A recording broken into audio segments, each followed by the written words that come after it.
Welcome everyone to the top of Mount Manitoba, and this is a NotInHallOfFame.com production of How the Hell Did This Go to Number One? And I'm Kirk Buchner. I operate NotInHallOfFame.com, and of course the sister sites, the Fictitious Athlete Hall of Fame, the Fictitious Rock and Roll Hall of Fame, the United States Athletic Hall of Fame, and this is one of the shows that we do. And with me as always is Andrea Tessmann, Brad Nelson. How are you? How are you now? Living the dream. Living the dream. Yeah, nobody's ever said, I'm living the dream. Nobody's ever said that sincerely. It's always tinged with sarcasm. I did before we got on. You asked me and I said that. I know. And the weird thing was, I thought you were being sarcastic. Oh, my life's awesome right now. This is great. I get to do this. It's true. You get to hang out with me. Things. Well, there you go. I'm hanging out with Andrea. I'm hanging out with Brad. Brandrea. Why would you? Okay, first of all, that's not a thing. Secondly, why do you got to name her first all the time? Because I was here first. There's that. Oh. When I did it the other way, she got really upset. So if I were to fly to Mount Manitoba and pee on you just a little bit, would you say my name first then? What part of me are you peeing on? Oh, it doesn't matter. So I own that part, whatever it is. Dog rules, baby. Dog rules. All right, then. I don't have an answer for this. I wasn't prepared.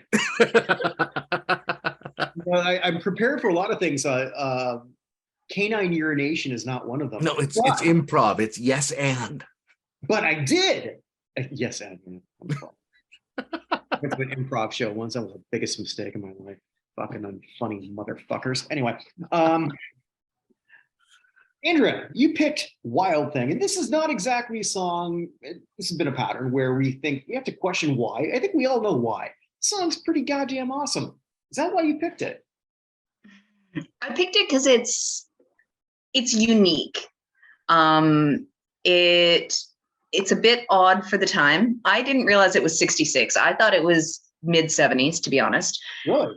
Oh, wow. It's got a garage band feel to it at a time where you look at the number ones in 66 and they're all over the board.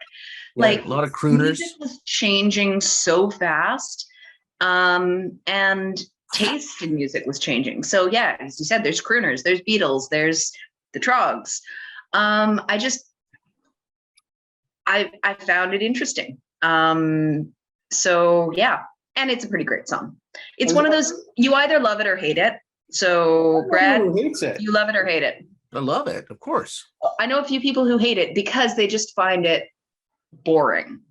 And it is repetitive, but there's nothing wrong with it. It's every guitar player's first riff, I think, that they learn how to play. 1 4 5 4 1 4 5 4. Yeah, but the thing is, though, I mean, if somebody plays it and you know it automatically, and it had its resurgence with the X version doing it from Major League. A horrible version, by the way, but we'll get there. Not horrible. I've definitely heard a lot worse.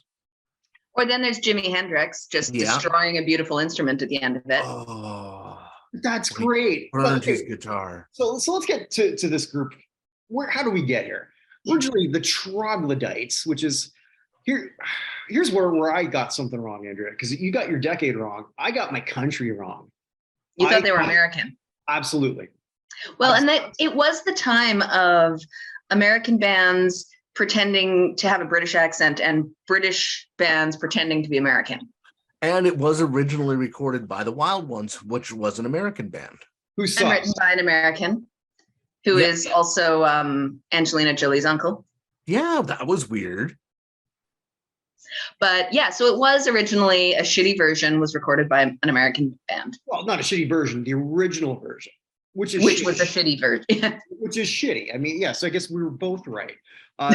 This felt like when I first heard it, because I looked up the version before I looked up the story of Chip Taylor, the guy who wrote it. I thought, like, what the hell is this? This guy feels like he wants to blend Bob Dylan with country, which is kind of what that version is. And it turns out the didn't he?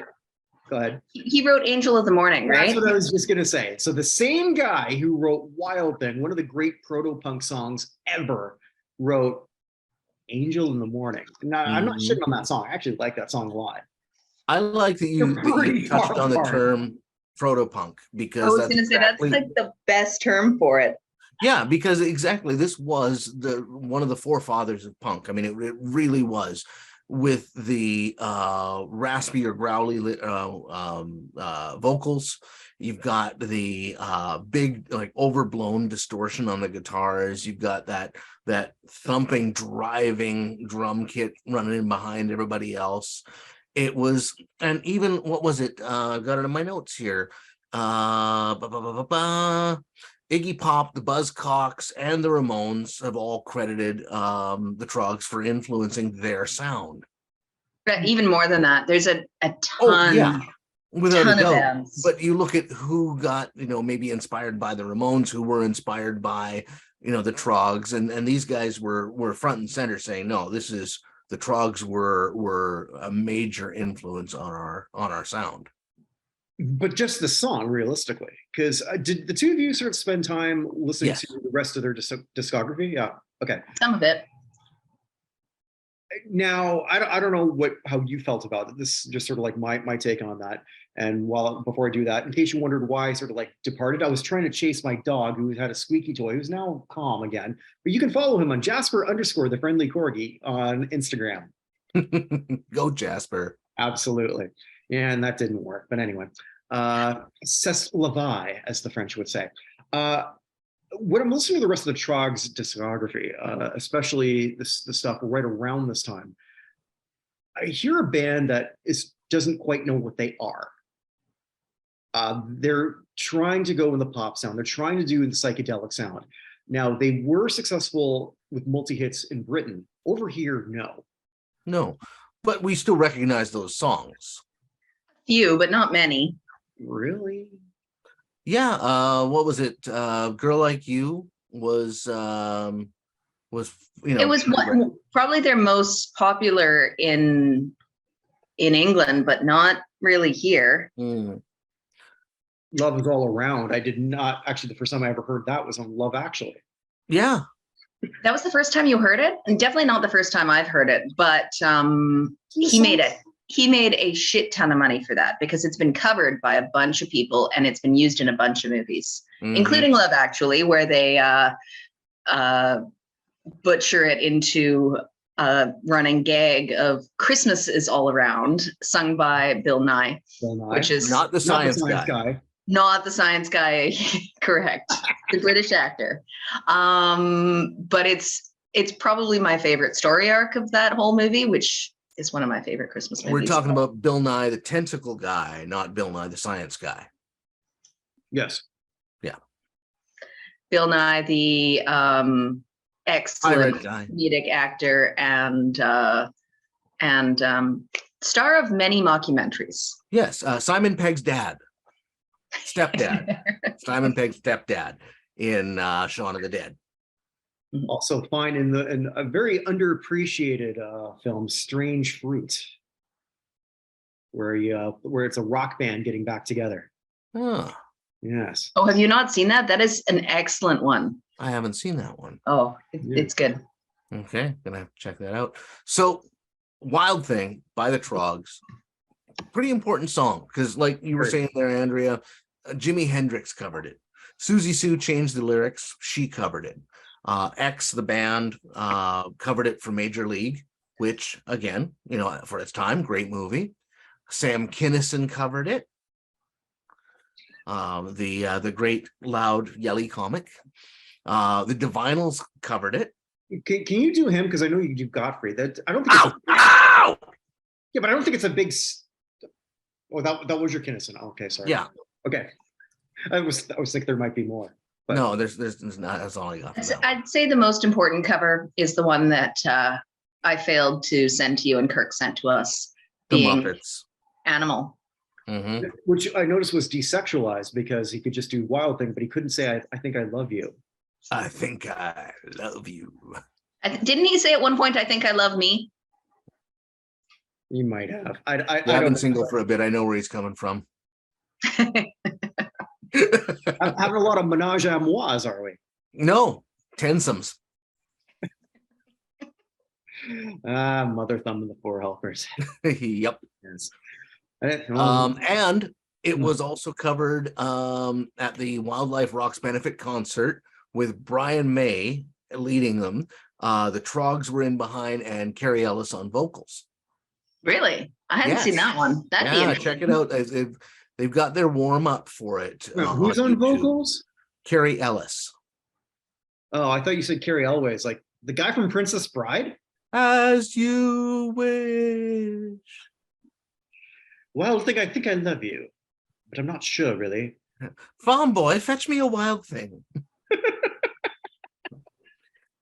But no, actually, and seeing Brian May up there with the Troggs and catching a bit of the vocals in behind there as they do a sound check was actually really good. You get an idea as to how much talent these guys have, and they're still touring. Not the original members of the band, at least. I was not going to all say of none them. of the original members of the band No, are. but the band is still up and running. They've got a website going. Their last tour. Well, they have a website, so it must be legit.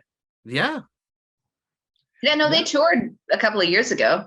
Yeah, 2018 was their last bit of touring, I think.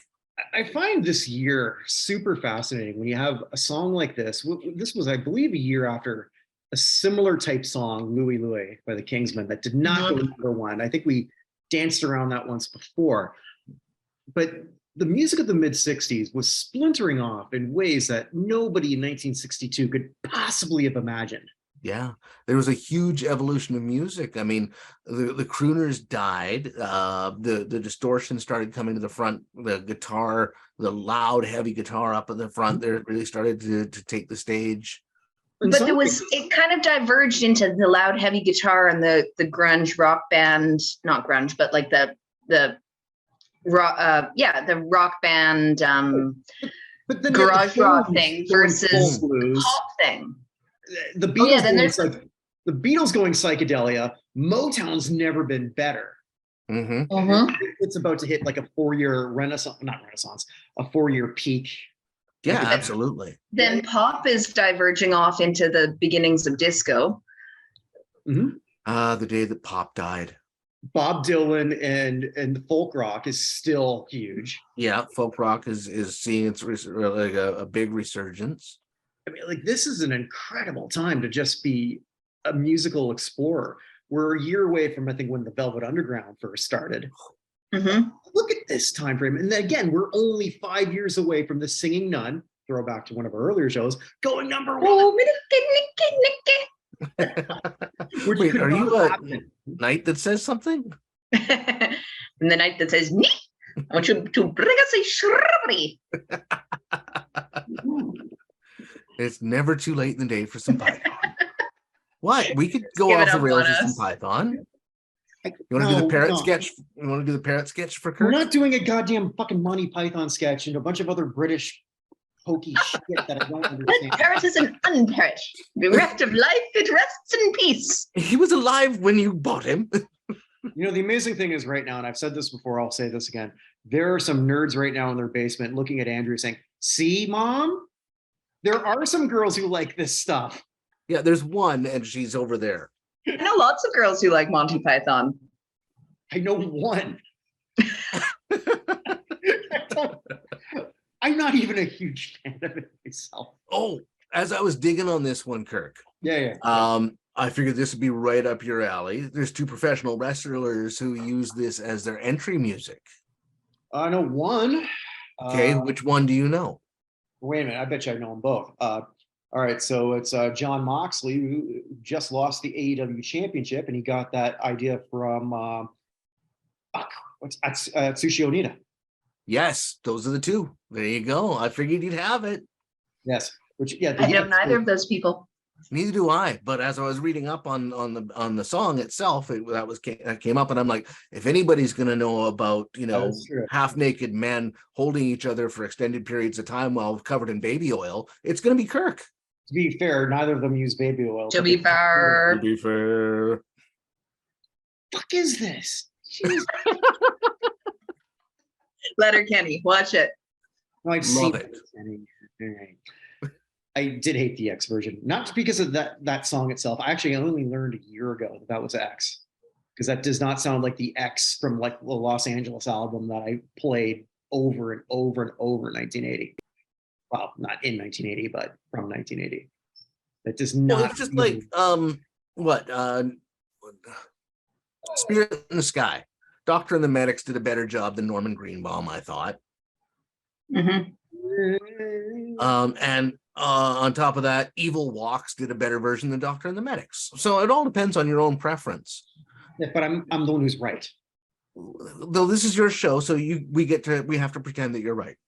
I do have first billing, technically. Although I'm seeing in the video thing, it just says the Buckner verse. It doesn't actually show my name. Oh, if they don't know your name, they're not worth talking to, Kirk. That is true.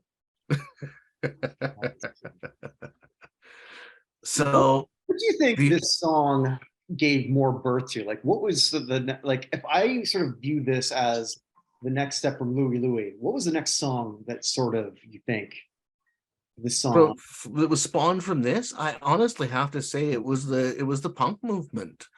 Mm-hmm. So, because I hear also a lot of MC5 in this.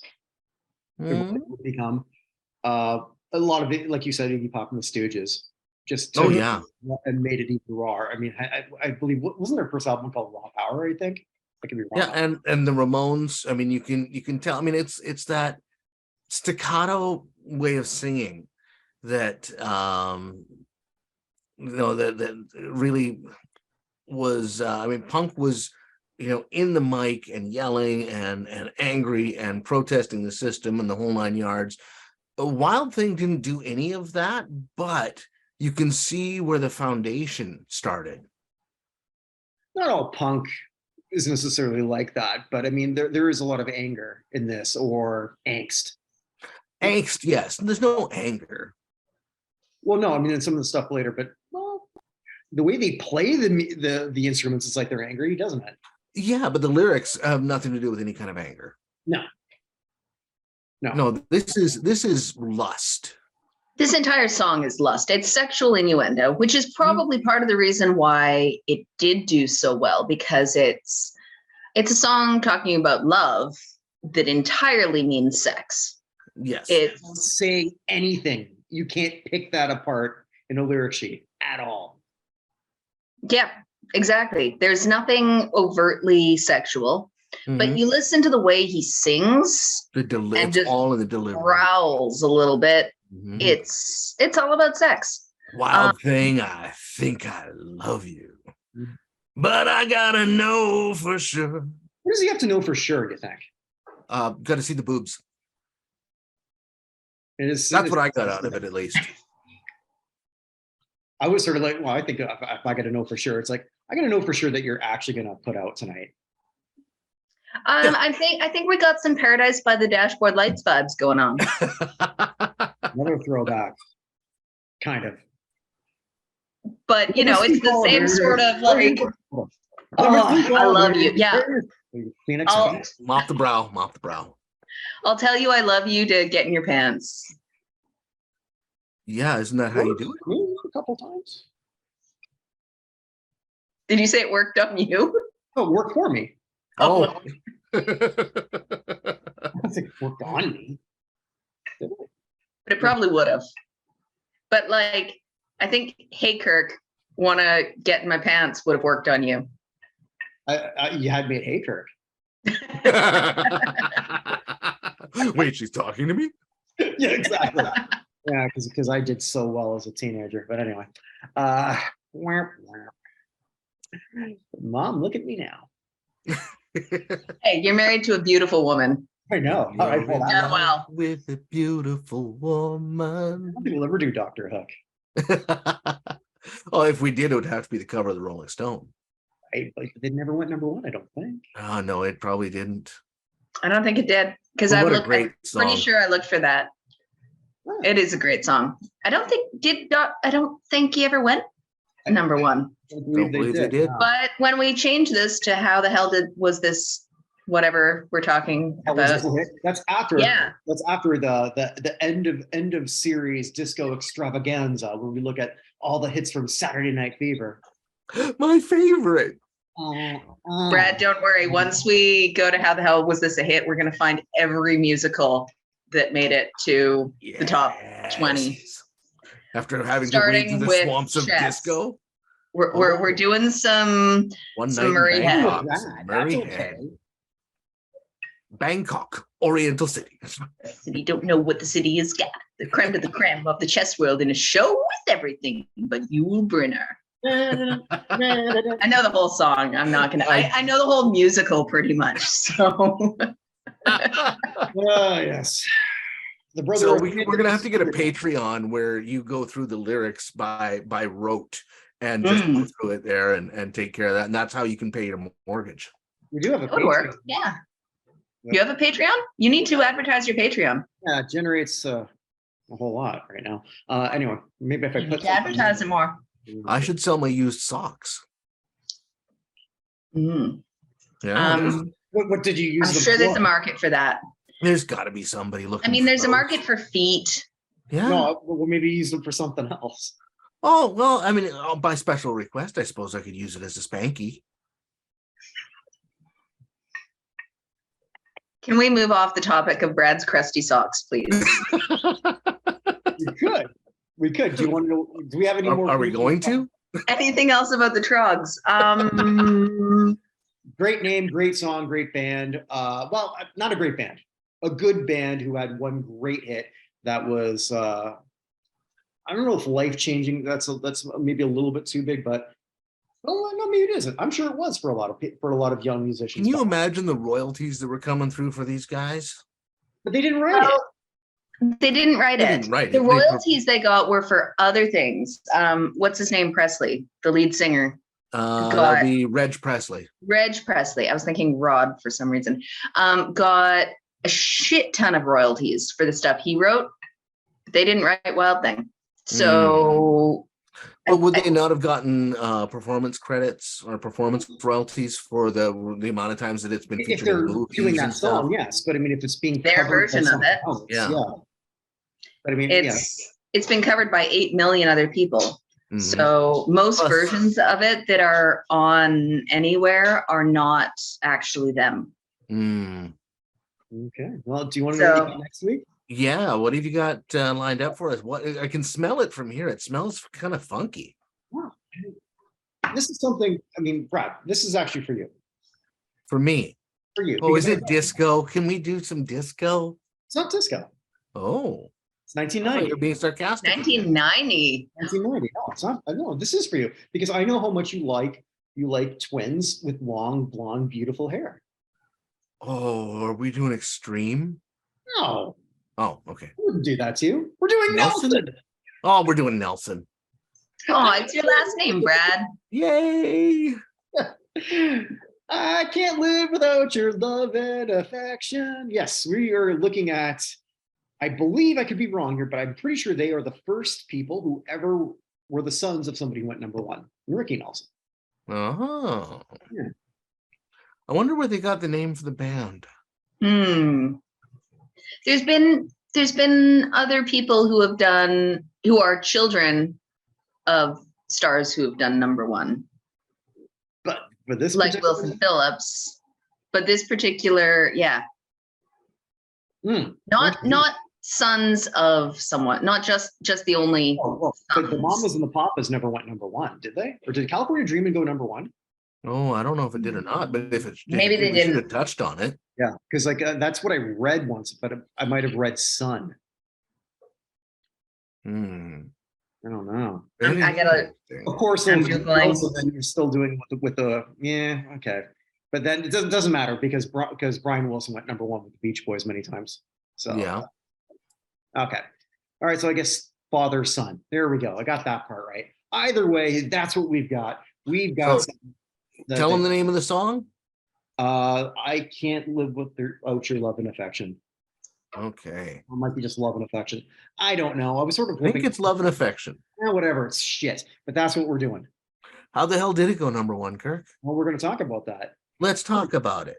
Let's talk about it. We're going to talk about that next week on How the Hell Did This Go Number One? So, have you got any Christmas decorations up yet, Kirk? I actually do. Yeah, you have your Christmas shopping done? I don't. I don't because I don't exchange gifts with my wife. But if I did, I'd get her another copy. Another copy of what? My book. You But wrote a book? I wrote a book. I just promoted that on. You remind me of the Babe. Babe? What babe? Babe with the power. Tonight. The power? The power of voodoo. You do. Oh my God, Andrea. Your train didn't just jump the Who track. knew? It got onto a whole new track going in the opposite direction. Who do? You do. You remind me of the babe. Oh my God. Kirk's left the building again. I like that he just turns around. Yeah, he's like, I can't control this anymore. Swivel chairs. You're welcome. So what else are you doing, Kirk? I haven't finished plugging my book. No, Oh, sorry. Plug the book. We Chavo interrupted the book. Guerrero instant classic about the late, great Chavo Guerrero who never met Nelson, never met the Troggs. But he did meet the Wad. And he was a wild thing, wasn't he? I suppose, in his own way, yes. Yes. I'm working on a good segue. I don't have one. I can help you out with that. Moving right along. Thank you. The Hall of Fame show is also there every week where Evan Nolan and myself, we discuss Hall of Fame related things. This week, we're going to be looking at the Baseball Hall of Fame the modern ballot and the Pro Football Hall of Fame. Guess what they did? They announced the semifinalists. Yay! Well, I have a different audience that really likes that sort of thing. I know. I'm And not. you got music nerds here, and the sports nerds are over there. They're over there. I'm You just trying happen to to be- show enthusiasm for all you do, Kirk. You're I the appreciate bridge that. between these two worlds, Kirk. You're the Well, music this is the nerd bridge and the of- sports we're nerd. Troubled waters here. There's also, well, it's going to be a while before we do the next one of this crap was on national television. But the last one we did was the Manimal pilot. Brad liked it. He gave it 2 thumbs up. Hell yes. Both Brad, of them. what animal would you be if you could be a sort of half British, or this suave British detective professor and solve crime? Had to be British. What's an animal with really bad teeth? All of them? Well, most of them have pretty good teeth. If This I one's could- got teeth. no, okay. I'm being suave and deboner. So that I would have to go with probably, I don't know, what's the situation call for? I mean, if you're doing reconnaissance, you're gonna want the hawk. If I'm gonna be a spy, I'm gonna be a chameleon. Oh, They're the the chameleons of the lizard world.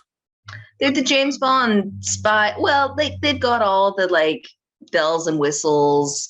They're basically the Inspector Gadgets of the lizard world. They get eyes So- that go off madly in all directions. Yep, they've got they can kill you from like 4 times their body length away. I would be the corgi. Ooh. But you've got a big butt that's floats. Well, he cannot lie. I don't have a big butt, but it's sure as hairy as fuck. That's for God. I'll leave it at that. Yeah, there's also, we're in the embryonic stages of 3 new shows too. Ooh. 3, Yeah, Not one. not 2, but but 3. Yeah. Where we're going to look at classic NFL games. Huh? Oh, Yeah. that's the one where they chase the weird shaped puck. It's the oblong ball. Right. They have the smaller field, not Oh, the it's- bigger ball in the bigger field. It's Which would rugby be for CFL. guys who want to wear protection. Rugby is a different sport. Oh, Okay. Well, that's going to be on the way. Also, too, I've come up with another idea, and I've got a partner ready for that. That's going to start next year, where I merge. This one you might want to be a guest for. Maybe, maybe not. I don't know. But we're going to merge sports and music, because what's better when an athlete tries to sing? Everything? That's right. And that's what we're going to riff on. Every week, we're going to look at some of the worst ever performances by an athlete who thinks they're a musician. And they're all terrible. Was it like 3 I of can't- those guys? I can't think of any. Can you give us some examples? There's piles of them, but you don't know sports. So I don't really know what I would say. Some sports. Okay. And there's other people listening. Okay. Well, I Give mean, them some examples. we're not going to do this one, but this was the catalyst for almost every athlete thinking they could sing. The 1985 Super Bowl Shuffle by the Chicago Bears. That actually went number 18, I believe. Okay, wow. That's impressive. We're the Chicago Bears shuffling crew. That's The None of them- Bears. None of them could sing. None of them could dance. None of them could do much of anything. They did, But win they the went Super number Bowl. 18. They did back that up. They did the song, said how great they were, and then they won the Super Bowl. So I can't rag on them too much. But when 2 years later the Los Angeles Rams did a song called "Ram It," I can. Oh, ram it. Ram it good. No, it's damn it, ram it, I love you. Well, both of you are already better than the entire Rams roster put together, so that might be something to look at. Shaquille O'Neal has tried to rap. Yes, I remember that one. Kobe Bryant's tried. It's kind of, you can't really speak ill of the dead. I know. I mean, he was kind of a shitty person, so there's that. He was a complicated person. He did a couple shitty things. Fair. Oh, like me. You know, Except I'm not rich, so people will just remember the shitty part. yeah. I mean, death really made his legacy. I'll say that. But yeah, there's a lot to pick apart on Kobe. There's also Tony Parker, who married. You don't know Tony Parker, but you know his wife, Ava Longoria. Oh yeah. Yeah, or his then wife. I don't know if they're still together. Well, he's a Frenchman, so he rapped in French. No, I that's mean, I've a heard lot of- some German rap that's pretty decent, so I don't know why French rap couldn't be okay. I've heard Yeah, ninja but- rap. Well, this Tony Parker stunk. There's also all these people are awful. We can go back to even in the 70s where Terry Bradshaw was singing country music. We go back into pro wrestling, Randy Macho Man Savage's rap album from 2002, Oh wow. Dear. where he doesn't really rap. He just does the same talk that he always does. Be a man, Hulk Hogan. Wow, that's actually disturbingly accurate. You've heard That's the album. probably your best impression yet. All my impressions are awesome. What the hell are you talking about? Spot on. They That's are. just the best of them. All right, Ted. Keep buttering what them about- up, Andrea. We have to every keep time our I do- jobs. Every time I do an impression, I think you should put master impressionist, like right here. Master impressionist. Want to hear some more? I've been working on some other ones. Oh, regale us. Okay. The First Nations guy from Beachcombers. Here we go. Ready? This is going to be racist. No, it's not. It'd be racist. It's not racist if it's an accurate impression. Here we go. Nick, what are we going to do about Relic? Actually, that is pretty accurate. Thank you. It's not completely terrible. I'm telling you, master impressionist. Ted, make that happen. Afford that graphic.